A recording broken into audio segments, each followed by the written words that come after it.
So ayan mga kaparmer, magandang araw, mga maulang araw. Kinumpayan ko po kanina. Yan, pinatong ko lang dyan. Kasi kain-kain naman. Hindi mo na ako lumapit at gawa ng naiilang sa akin. Pagka may tao ay ayaw kumain. Pero pag mga sasakyan na daan, nakisla naman. Yan, gustong gusto niyo yung kumpay na yung damo, yung nagapang. Hindi po muna ako lumapit. Layo ako sa kanya siguro yung mga 50 meters. Ayos naman. Hindi naman siya naapektuhan ng ulan kagabi. Okay, kinakabahan doon sa panahon malakas ang ulan. Hanggang ngayon po inaulan pa rin. Naambon-ambon pa. Hindi na nag-asul ang langit. Dilim-dilim po. Nakakain din naman ng madre kakao at saka mga ipil. Pero yun talaga ang gusto niya. Sanay pa sa kumpay ito, hindi pa sanay sa mga tali-tali. Pagka ito naka-isang linggo siguro dito, baka naman may ilipat-lipat na.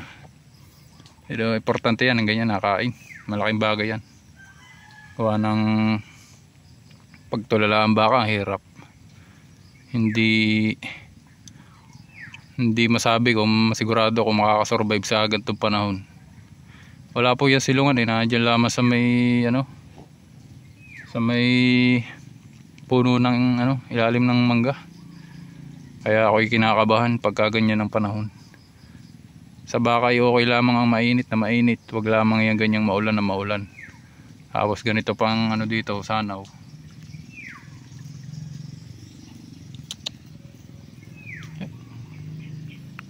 Yan, sanaw po ngayon. Pero sa pwesto naman niya hindi naman. Kuha nang ang daan ng tubig papagayon sa kanan. Yan.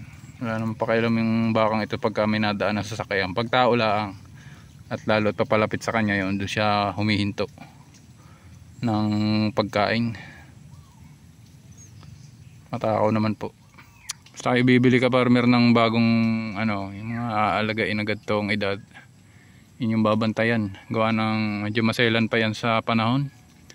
Hirap pang mag-adjust at lalo at wala po itong silungan dito. So tingnan nyo yung lakad. Dahil sa lakad ng baka ay yun doon agad nyo makikita kung may problema. Kung namimilay, ibig sabihin ay nag-uumpisa na po ang trangkaso. Yan, sa mga bagong biling baka nyo. Tsaka po sa talian, importante ipatag. Huwag kayong magtatali sa mga dahilig. Lalo at ganito na hindi sanay sa tali ang baka. Tapos yung pagkakatali din ng lubid dapat ay maayos. Hindi basta-basta makakalpas. Mga bagong bili ang baka. Ayan, pag may dumadaan sa sakyan naman na po ay okay lang sa kanya. Daanan talaga to. Sabi ko din na pwesto nang palagi nakakakita ng tao. Hindi pag palaging kita ay tao ay mabilis ang pag-amo ng hayop. Hindi yung lagi nakatago sa gubat. Tuloy yung kain, magaling yung bibig. Gusto yung aking kumpay na dala. Kinumpayan ko kanina Yan natin, mga tira pang din Magaling ng bibig, magaling. Wala siya, yun na lang talaga yung challenge sa mga bakang mas bate. Mahirap po yung hilahin sa umpisa. Ari naman, hindi mo pwedeng lagyan muna agad ng tusok sa ilong at iwan ng kawawa naman. Mamamayat maigi ang baka pagka bata pa pag masyadong batang natusukan. Mga 1 taon man lang pataas. Nang sa ganun ay hindi nakakaawa. Napakalambot pa ng ilong niyan, pwedeng mahalit, pwedeng lumaki yung butas. Ay pagka lumaki yung butas, mahirap nang hilahin. Bali wala na yung pangilong. Okay, ina-update ko ka farmer sa bagong bilhin natin. Gawa ng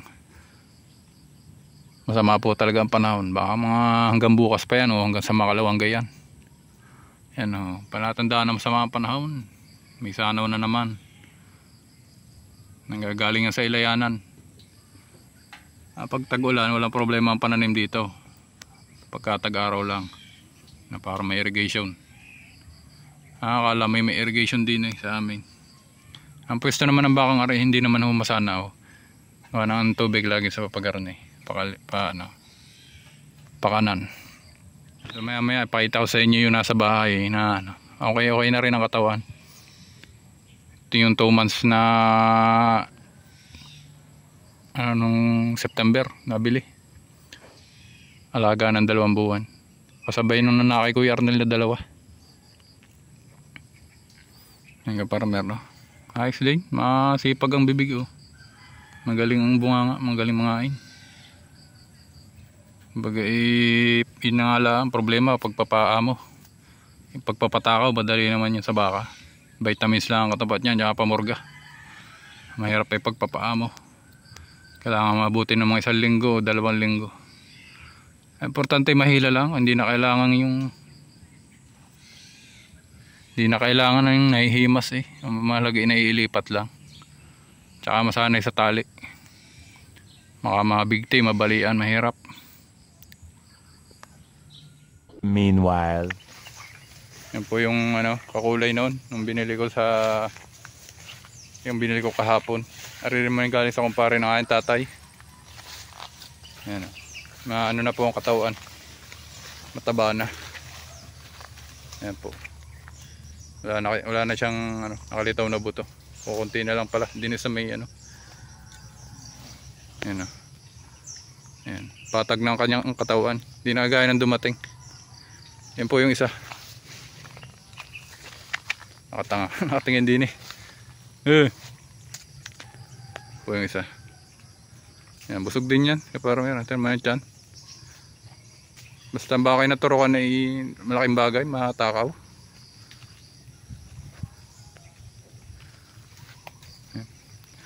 Po yung bagong dating. Ito po yung nabili nung September. Dali nga yung akin din nilang palapa. Tatakaw ho yan mga bakang yan. Dari pagkalapag kumakagat na agad ang damo. Kakulay. Magkakulay sila yung ulo. Ang katawan. Busog na. Ito po yung isa farmer. Paborito niya ng saging.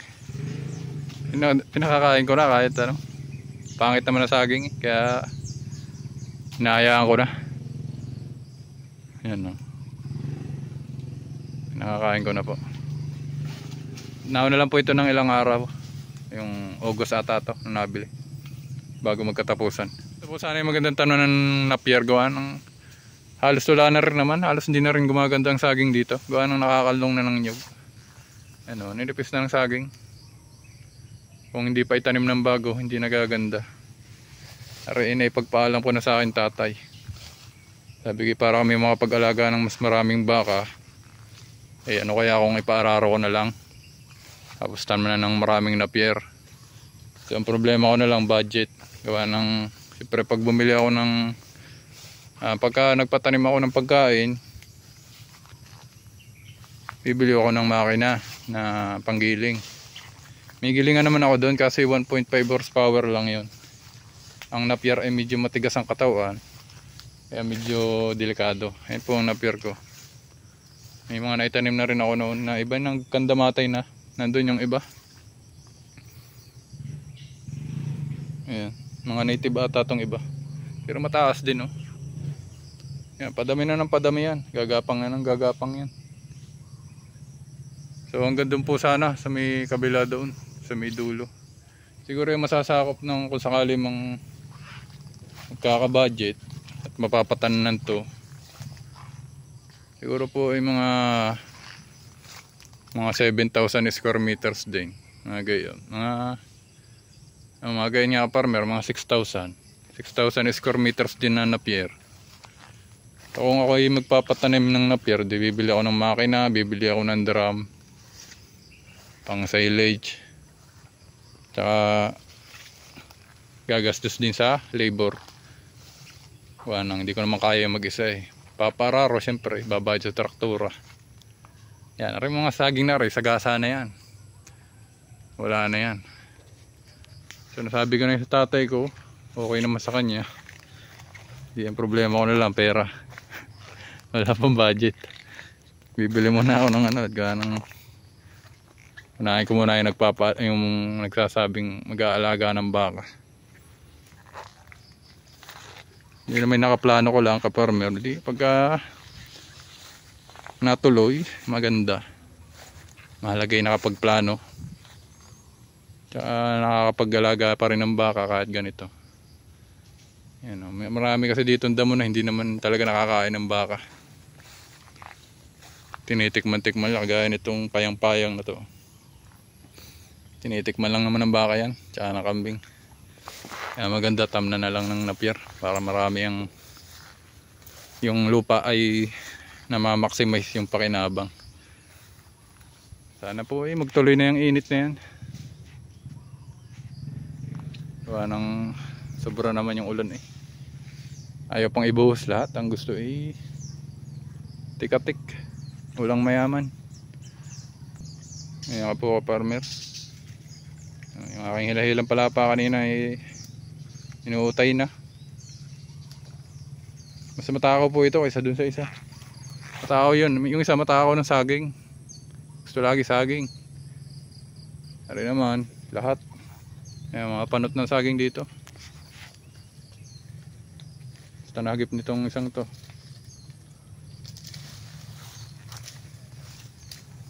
Taba na to. Maskulado na, hindi kagaya ng dumating. Ayan ay bali ano.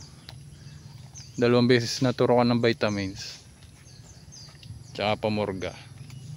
Ayos na. Matagal na ulit ang turok nito. Mga 3 buwan na ulit. Busog na eh. Dalin-dali pa rin. Malaki naman ang braso. Turete. 2 months pa lang yun dito, farmer. September binili.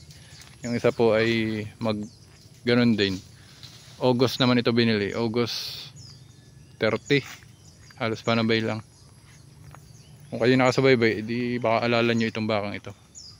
Ito po yung sinasabi ko, nakakulay nung bagong bili kong baka ngayon. Kahapon.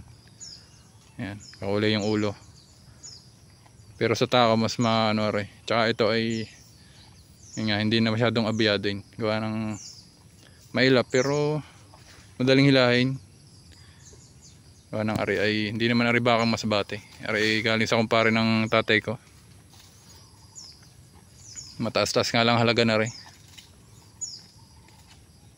So ayan ka-farmer, i-update ko sa inyo. Update ko sa inyo ang ating mga baka. Gawa ng sama ng panahon eh. Kinamasta ko rin. Ay, matakaw. Maskulado na. Laki naman ng braso eh. Busog na busog eh.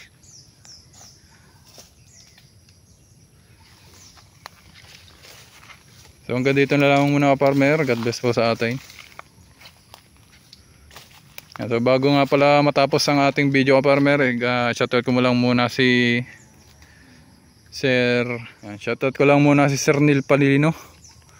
Yan, pag kayo po yung papashoutout, sabihin nyo rin ang lugar nyo ka-farmer para masabi din natin. Para talagang alam nyo na kayo yung sinashoutout ko. Nagpapashoutout yun kagabi. Nabasa ko.